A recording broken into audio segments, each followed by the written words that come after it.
Rahasia hidup tenang seorang mukmin. Pernahkah kita bertanya, kenapa ada orang yang tetap tenang meski hidupnya penuh ujian? Saat kehilangan, ia tidak hancur. Saat gagal, ia tidak putus asa. Saat dunia menekannya, hatinya tetap kuat. Bukan karena hidupnya mudah, tapi karena ia memiliki sesuatu yang tidak dimiliki semua orang, iman. Nabi Muhammad SAW bersabda, "Ajaban li amril mu'min, inna amrahu kullahu lahu khairun, wa laysa dhaka li ahadin illa lil mu'min. In asabathu sarra'u syakar, fakana khairan lah, wa in asabathu dharra'u sabara, fakana khairan lah." Sungguh menakjubkan keadaan seorang mukmin. Sesungguhnya seluruh urusannya baik baginya, dan itu tidak dimiliki kecuali oleh seorang mukmin. Jika ia mendapatkan kesenangan, ia bersyukur, maka itu baik baginya. Dan jika ia ditimpa kesusahan, ia bersabar, maka itu pun baik baginya.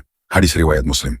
Coba renungkan, bukan sebagian hidupnya yang baik, tapi seluruh hidupnya. Senang, baik baginya. Susah, juga baik baginya. Bagaimana bisa? Karena seorang mukmin melihat hidup dengan cara yang berbeda. Saat mendapatkan nikmat, ia tidak sombong. Ia tidak merasa semua karena dirinya. Ia sadar, semua datang dari Allah, maka ia bersyukur. Dan syukur itu mengundang keberkahan. Allah Jalla Jalaluhu berfirman dalam Al-Quran, "La in syakartum la azidannakum." Jika kalian bersyukur, niscaya aku akan menambah nikmat kepada kalian. Quran Surat Ibrahim 7.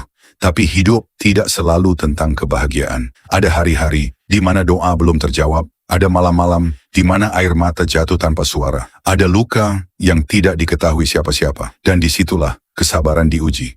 Namun seorang mukmin, ia tahu tidak ada ujian yang sia-sia. Ia percaya, di balik setiap kesulitan, ada rahmat Allah yang sedang bekerja. Allah Jalla Jalaluhu berfirman, "Fa inna ma'al usri yusra, na inna ma'al usri yusra." Karena sesungguhnya bersama kesulitan ada kemudahan. Sesungguhnya bersama kesulitan ada kemudahan. Quran Surat Al-Insyirah ayat 5-6.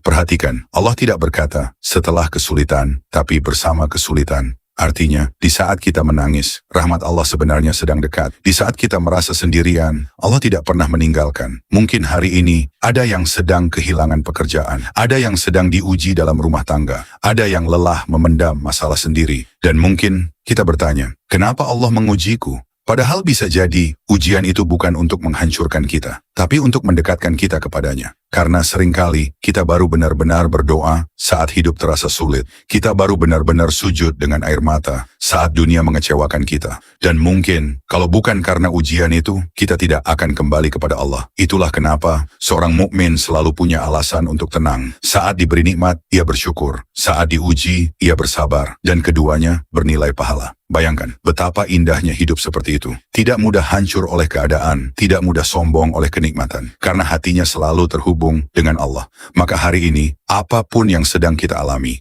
jangan buru-buru mengatakan hidup kita buruk. Bisa jadi, apa yang membuat kita menangis hari ini adalah jalan keselamatan kita nanti. Dan bisa jadi, apa yang kita anggap kehilangan, justru sedang Allah gantikan dengan sesuatu yang lebih baik. Tetaplah bersyukur saat bahagia, dan tetaplah bersabar saat terluka. Karena bagi seorang mukmin, tidak ada takdir Allah yang benar-benar buruk. Semuanya akan berubah menjadi kebaikan jika hati kita tetap bersama Allah. Amin.